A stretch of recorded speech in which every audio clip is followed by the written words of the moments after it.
vamos ficando dentro da igreja, nós vamos ficando meio míope, porque nós já nos acostumamos com a glória do Senhor, e às vezes nós entramos numa rotina espiritual, mas em nome de Jesus, que o Senhor quebre essa rotina, para nos dar a visão de que algo sobrenatural de Deus está acontecendo conosco a cada manhã. Louvado seja o Senhor.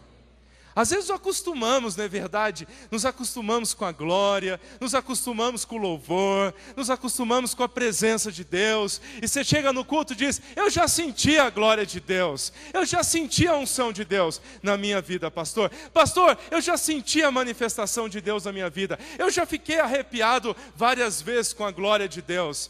Mas não é porque você já sentiu a gloriosa presença de Deus várias vezes, é que essa presença deixa de ser gloriosa. A Bíblia diz que a cada manhã as manifestações do Senhor se renovam sobre toda a nossa vida. Aleluia. Cada manhã, diz a palavra de Deus. O ser humano, às vezes ele vai envelhecendo e ele tem a tendência de ir perdendo essa capacidade de enxergar. E às vezes começa a ter a dificuldade de ver de perto, por exemplo. Ele diz: olha, pastor, antes eu lia tranquilo, essa receita não é do remédio, agora eu não consigo mais ler, eu preciso que alguém me ajude a ler. Ou então eu coloco lá 3 metros de distância para eu conseguir ver alguma coisa, não é verdade? Assim é a nossa maneira de enxergar.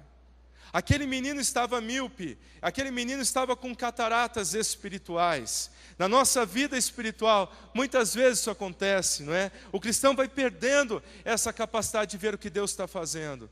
O cristão, às vezes, ele vai tendo como que assim: Senhor, estou entrando dentro de um padrão, estou esquecendo a manifestação do Senhor. Muitas vezes, naquilo que você ainda não consegue ver, você deixa de crer. Mas Deus disse a Tomé: bem-aventurados que não viram e creram, porque a manifestação do Senhor está acontecendo na nossa vida a cada manhã.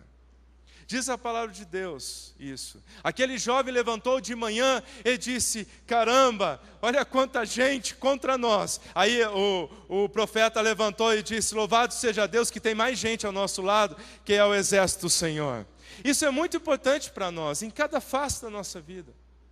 Apesar de às vezes nós não vemos uma solução, às vezes na hora, não quer dizer que não vai acontecer, o Senhor vai se manifestar. A Bíblia diz que muitas coisas o Senhor vai se manifestando de glória em glória, de situação em situação. Quantos pode dizer amém a essa palavra? A Bíblia diz em Hebreus 1,14 que os anjos são espíritos ministradores, enviados a servir a favor daqueles que vão herdar a salvação. Os anjos ministram, os anjos intervêm. Os anjos de Deus, eles vêm na nossa vida. Os anjos de Deus, eles colocam a mão sobre a nossa vida. Louvado seja o Senhor. No Antigo Testamento, os anjos apareceram 108 vezes. Só que no Novo Testamento, que é bem menor, né, que o Antigo Testamento, os anjos aparecem 175 vezes. Aleluia. 108 no Antigo, 175 vezes no Novo Testamento. Só para dizer que nós, o povo de Deus, somos guardados por Deus, louvado seja o Senhor. Que Deus não dorme na nossa vida, que Deus nos protege, que Deus cuida de nós, que Deus nos ampara. E isso Deus se manifesta a cada momento para nos ajudar. Eu queria ver alguns detalhes dos anjos com vocês. Se você quiser anotar, anote aí. Eu vou passar bem rápido, nem vou passar detalhado, eu só quero que você anote, se você quiser. Em primeiro lugar, alguns perguntam: pastor, quando é que os anjos foram feitos? Se você quiser anotar, Jó 38, 4 e 7, diz que lá quando Deus fundou a terra, eles já estavam feitos. Ou seja, os anjos foram feitos antes de nós. Quando, pastor? Não sabemos, mas antes de nós, amém? Você não foi criado antes dos anjos. Os anjos foram criados antes de nós. Foi lá na fundação do mundo, eles já estavam criados, conforme diz a palavra.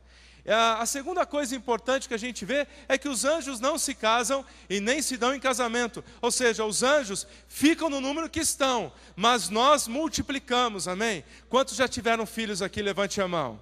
Não, só quem tem certeza, amém, irmão? Você já tem se multiplicado, mas os anjos não se multiplicam. Eles estão no número já fixo deles. Qual é o seu número? Em Jó 25, 3 diz: tem número os seus exércitos? Em Apocalipse 5:11 diz: milhões de milhões, milhares de milhares. Aleluia. A Bíblia diz que são milhões de milhões e milhares de milhares. Então fique tranquilo que tem o suficiente para guardar a sua vida, amém, irmão? Aleluia. Pastor, fala um pouquinho sobre o caráter dos anjos. Os anjos são santos anjos. Agora, eles eram santos de verdade, não é? No seu caráter, mas num certo dia eles passaram a ser no seu ser. O que significa isso? Pastor, Deus fez os anjos santos, só que um dia o diabo levou 1/3 dos anjos tentando enganá-los. Só que 2/3 permaneceram fiéis a Jesus. Fiéis, não se desviaram de Deus, não se desviaram do trono de Deus. E a partir desse momento que eles escolheram o Senhor, Deus também escolheu colocar algo mais no seu caráter. Eles não só foram criados santos, mas eles escolheram continuar servindo a Deus. O que significa isso, querido irmão? Significa que cada um de nós, um dia, temos que também fazer a escolha de servir ao Senhor. 1/3 dos anjos escolheram não servir a Deus, e eles se tornaram anjos do mal. Mas 2/3, aleluia, para cada anjo do mal, Deus tem 2 anjos do bem para louvar o seu nome. Como se pode dizer amém a isso? Sabe, irmãos, esse lugar, essa noite, está cheio da presença dos anjos do Senhor nesse lugar. Porque aonde estão os remidos, ali também estão os anjos do Senhor para louvar o seu nome. Como se podem louvar ao Senhor? Dê uma salva de palmas a Jesus, amém?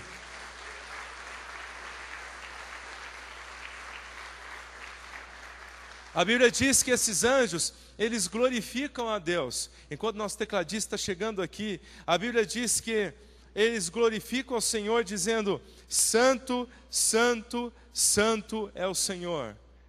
E eles se encontram dizendo: Santo, Santo, Santo é o Senhor. Diga assim comigo: Santo, Santo, Santo é o Senhor. Amém? Essa manifestação ela é muito importante, porque ela diz algo extraordinário para nós. Tem muita gente que diz assim: pastor, já pensou, né? Aqui está o irmão Wagner, eu chegar perto dele, né? Aqui está a esposa dele e tudo mais, chego para ele e diz assim: rapaz, você é muito legal, não é? Aí eu chego para ele e diz: mas você é legal demais. Aí eu digo para ele: mas você é muito legal. Aí passou 1 minuto, eu chego para ele e digo: não, mas você é legal demais, Wagner.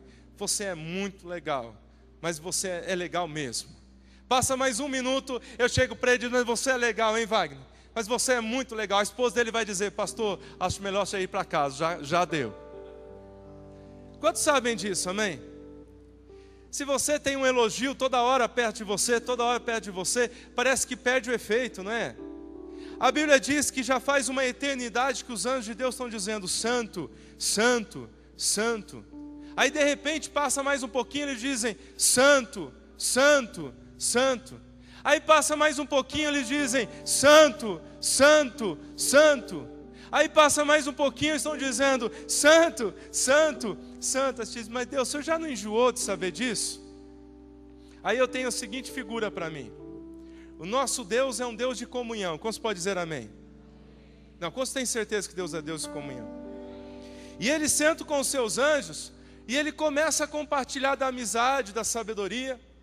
Ele chega assim dizendo: olha, eu protegi o Ricardo essa semana de uma maneira tão interessante, porque o diabo tinha armado uma coisa contra ele, e aí eu pus um anjo aqui, uma situação ali e tal. Aí os anjos, vendo a sabedoria de Deus, eles começam a ficar inquietos, amém? Você já viu aquela coisa tão engraçada que dá vontade de rir? Com os anjos é um pouco diferente. Eles têm tanta vontade de dizer glória a Deus, aleluia, que eles começam a ficar com um comichão, uma coceira.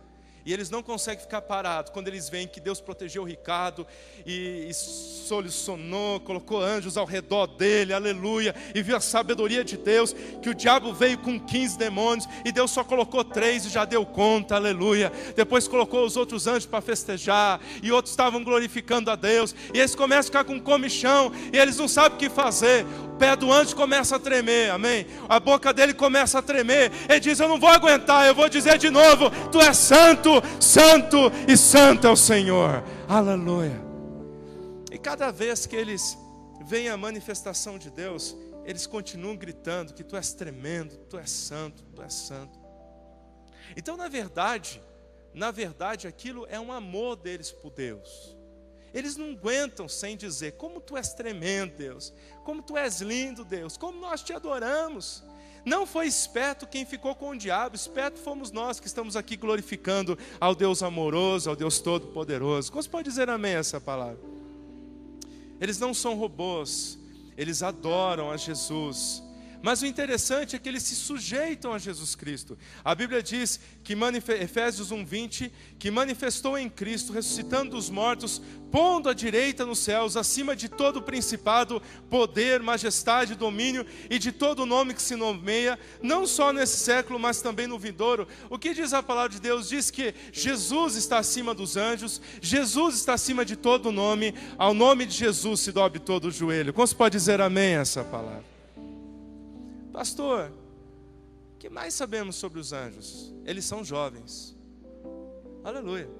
Você sabe que o que faz nós envelhecermos é o pecado, não é? Quantos já foram crianças aqui? Levante a mão. Não, só para eu saber, amém. Aí você, como criança, você vai saltar um lugar, não é verdade? Você vai correndo e salta aquele lugar. E hoje, agora, você já está com 20 e poucos, alguns têm 20 e poucos a mais.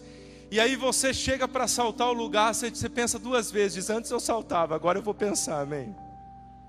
Antes eu pulava de 2 metros, tinha problema. Só que agora 50 centímetros eu já penso. Por quê? Porque na verdade, conforme a pessoa vai envelhecendo, os ossos, né, e tudo o pecado vai corroendo o ser humano. A palavra de Deus diz que lá no céu não tem pecado, então eles são jovens. Alguns acham que todos nós teremos a idade de Jesus, que é cerca de 30 anos, amém? Quantos se lembram quando você tinha 30 anos, amém? Alguns ainda não chegaram, mas uma parte já chegou. Então Deus disse, mais ou menos essa idade. A idade de Jesus é uma idade madura, uma idade boa, não é? Que você salta em paraquedas, amém? Pode glorificar a Deus, aleluia. Já tem uma certa maturidade, amém? Você não vai colocar dedo na tomada, amém, irmão? Porque você sabe que aquilo. Então na verdade há uma juventude. A Bíblia diz que há uma formosura. O aspecto é como relâmpago. Em Mateus 28:3 diz isso, que o aspecto é como relâmpago, que eles são bonitos mesmo, não tem pecado, não tem nada fazendo com que haja falta de formosura. Não tem fins de dias, porque eles ficam de dia e de noite clamando a Deus. A Bíblia diz que eles não se reproduzem, são seres espirituais.